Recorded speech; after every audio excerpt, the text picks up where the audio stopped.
கன்னியாகுமரி மாவட்டம் தேரூர் பேரூராட்சி தலைவராக அமுதா ராணி தேர்ந்தெடுக்கப்பட்டது செல்லாது என உயர்நீதிமன்றம் தீர்ப்பளித்ததை உச்சநீதிமன்றம் தடை செய்துள்ளது. அதற்கான உத்தரவை மாவட்ட நிர்வாகத்திடம் வழங்கிய பின்னும் நடவடிக்கை எடுக்காதது அரசியல் அழுத்தமா என கேள்வி எழுப்பினார் அனைத்திந்திய அண்ணா திராவிட முன்னேற்றக் கழக அமைப்புச் செயலாளர் சின்னதுரை. இதுகுறித்து நீதிமன்றம் வாயிலாக நடவடிக்கை எடுக்கப்படும் என்றும் எச்சரித்தார். நிகழ்வில் மேற்கு மாவட்ட செயலாளர் ஜெயசுதர்சன் மற்றும் அமுதா ராணியுடன் இருந்தனர். தமிழக விடியல் செய்திகளுக்காக கேமராமேன் ஜெனீருடன் குமரி மாவட்ட நிருபர் பாவலர் ரியாஸ். தேரூர் பேரூராட்சி மன்ற தலைவராக 4/3/2022 அன்று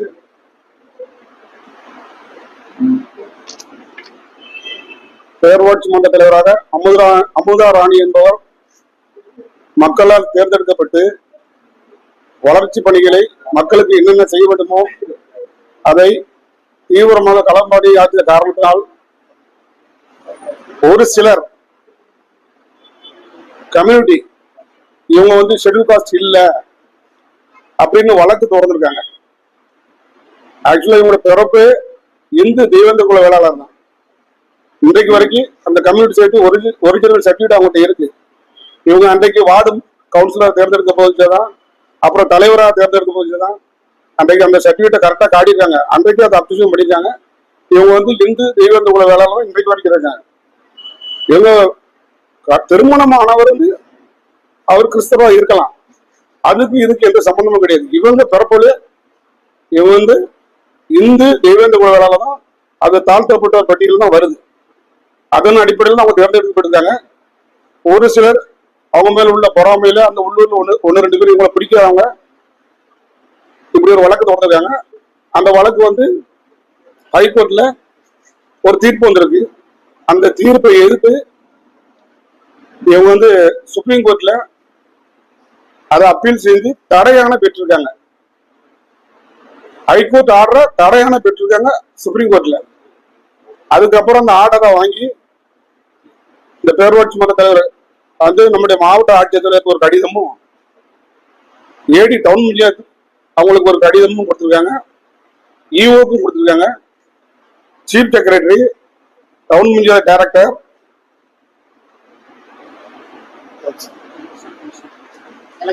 எலெக்ஷன் கமிஷனர் ஆகிய எல்லாருக்குமே இவங்க அந்த சுப்ரீம் கோர்ட் ஆர்டரை எடுத்து ஹைகோர்ட் ஆர்டர் தடை பண்ணி கொடுத்த தீர்ப்பு நகலை இவங்க எடுத்து அதை சர்டிஃபிகேட் ஆஃப் போஸ்டிங்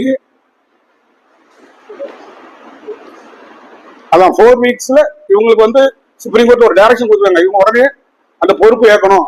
ஏன்னா அங்க மக்கள் பணி தொய்வா இருக்கு, எந்த பணியுமே நடைபெறல.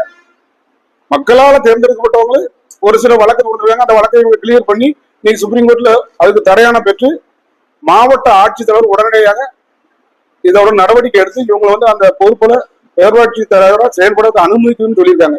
இன்னைக்கு வரைக்கும் அந்த மாவட்ட ஆட்சியர் எந்த நடவடிக்கை எடுக்கல. கேட்டா இந்த அம்மா போய் கேட்டா இவங்க பார்க்க மறுக்கிறாங்களாம். அப்புறம் ஏடி பஞ்சாயத்து கேட்டா அவங்க எங்களுக்கு தெரியாதுங்க, கவர்மெண்ட் கேளுங்க. இந்த மாவட்டத்தோட ஆய்வாளர் சுப்பீரியரே கலெக்டர் தான். கலெக்டர் ஒரு முடிவெடுக்க ஏன் இவ்வளவு தயங்குறாங்கன்னு தெரியல. உடனடியா இவங்கள பதவியில சுப்ரீம் கோர்ட் உத்தரவுப்படி உடனடியா பேரூராட்சி மன்ற தலைவராக செயல்பட இந்த மாவட்ட ஆட்சித்தலைவர் உடனடியாக நடவடிக்கை எடுக்க வேணும்னு கேட்டுக்கிறேன். இல்லைன்னா இந்த மாவட்ட ஆட்சித்தலைவர் மேலையும் உரிய அதிகாரிகள் மேலையும் மீண்டும் கண்டெம்ட் ஆஃப் கோர்ட்டுக்கு செல்வோம் என்பதை தெரிவித்துக் கொள்கிறேன். ஆர்டர் 22/9/2025 ஆர்டர் வந்திருக்கு. 23ஆம் தேதி அந்த வெப் காப்பி கிடைச்சிருக்கு, அவங்களுக்கு ஓரல் ஆர்டர் காப்பி கிடைச்சிருக்கு. அதுக்கப்புறம் 24ஆம் தேதி AD town panchayat collector, PAPD, PIG, PA general, town panchayat director, chief secretary, மாநில தேர்தல் ஆணையர் இவ்வளவு பேருக்கு இவங்க கடிதம் கொடுத்துருக்காங்க. அப்புறம் லெட்டர் அனுப்பி சர்டிஃபிகேட் ஆஃப் போஸ்டிங் எல்லாம் இன்னைக்கு வரைக்கும் நடந்துட்டே இருக்கு. இப்போ அந்த பேரூராட்சியில் செயல்படாம முடங்கி போய் இருக்கு.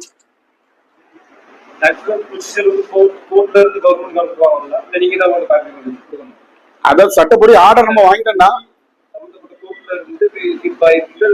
அது ஆட்டோமேட்டிக்கா அவங்களுக்கு காப்பி போயிடும். பட் நம்ம அது நம்ம ஆர்டர்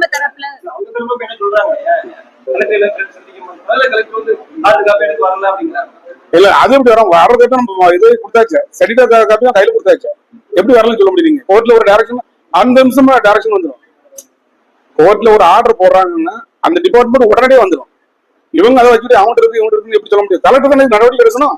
எப்படி எவ்வளவு குயிக்கா அவங்கள வந்து நீங்க கோர்ட்டார வர முடியும் போய் நடவடிக்கை எடுத்தீங்க? எல்லாம் அவங்க ரெடி. சுப்ரீம் கோர்ட் மேல ஒரு கோர்ட்டு தேய்ச்சது. ஆமா. அப்ப அந்த அம்மா கலெக்டர் வந்து எப்படி செயல்படுறாங்க? மக்கள் பிரச்சனை அங்க தொய்வா இருக்கு, வளர்ச்சி பணிக்கெல்லாம் ஒண்ணும் இல்ல, எல்லாம் முடங்கி போயிருக்கு. எல்லாம் இந்த எத்தனை நாள் இப்படி வந்து அவங்க மறுக்க முடியும்? 4 வாரத்துக்குள்ள அவங்க வந்து பதவியில் கலெக்டர் நடவடிக்கைன்னு சொல்லிட்டாங்களே. எங்க மொத்தத்துல ஹைகோர்ட் ஆர்டர் ஸ்டே கொடுத்தாங்க. அப்புறம் எல்லா இதுவும் முடிஞ்சது. அந்த ஆர்டரை ஸ்டேங்கும்போது ஒழிஞ்சு முடியல.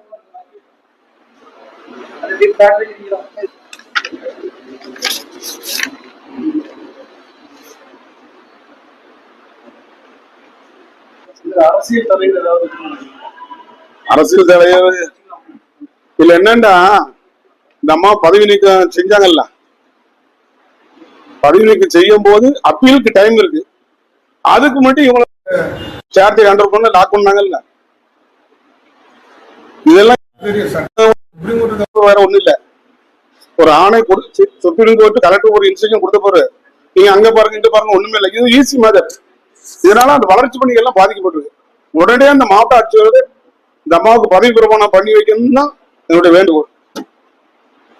அப்படி இல்லைன்னா கண்டெம்ட் ஆஃப் கோர்ட்டுக்கு போவோம்.